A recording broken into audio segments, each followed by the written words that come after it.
Pour une meilleure couverture médiatique de ces activités au Bénin, le Programme alimentaire mondial PAM a organisé au profit de 34 professionnels des médias un atelier d'information et de formation les 17 et 18 octobre 2023 à Boïkan. Nous luttons ensemble pour qu'il y ait une fin zéro, pour qu'il n'y ait pas de fin, pour assurer la fin de la fin, n'est-ce pas?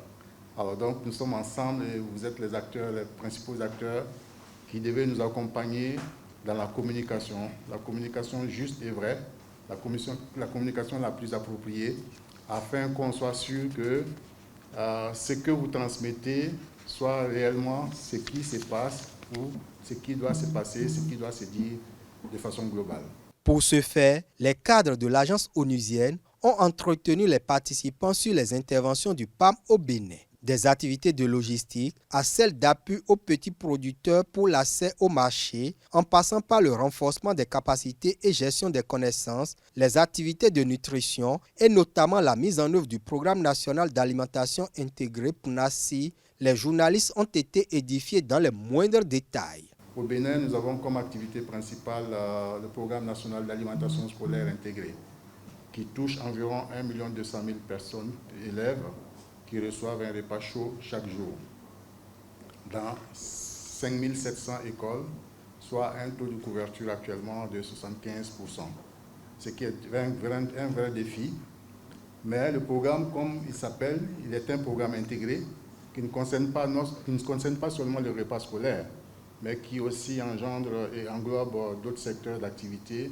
Je passerai par la production agricole, le transport, la commercialisation, les transformations et tous ces aspects-là. Cet atelier d'information et de formation vient combler un vide latent. Il y a des données, il y a des éléments qu'en tant que professionnel de médias, on ne savait pas. Autant dans les missions dévolues au programme alimentaire mondial, mais également dans l'articulation du PNACI, nous avons été fortement outillés, renforcés par rapport à cela. Et derrière, comment est-ce que ça se passe sur le terrain? Comment est-ce que les cantines scolaires sont articulées dans les hameaux et tout? Aujourd'hui, je pense que nous avons suffisamment d'informations pour traiter de tout ça. En fait, le PAM est allé vraiment de façon concrète sur les éléments sur lesquels il faut surfer pour créer justement de l'émulation au niveau des populations ou des partenaires futurs que le PAM pourrait avoir pour l'accompagner dans ses activités.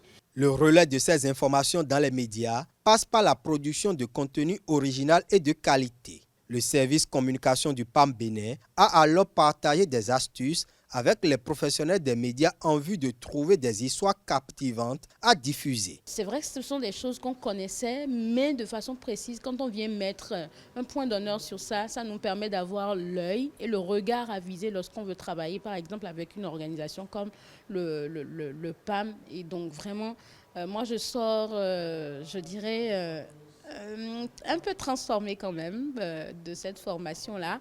Et ça vous oblige à faire des productions de qualité pour pouvoir vous démarquer du grand lot. Et je crois que nous avons tout intérêt à le faire. Avec ou sans les accompagnements, je pense que je peux me rendre sur le terrain, tranquillement identifier un sujet d'intérêt relatif à la mise en œuvre de la cantine scolaire, faire des productions de bonne facture sur ces sujets-là et les publier, histoire d'informer le public sur ce qui se passe au niveau des écoles. Après cet atelier d'information et de formation, le PAM espère l'amélioration de sa collaboration avec les médias et les journalistes à travers la réalisation et ou la production d'éléments de qualité sur ses activités.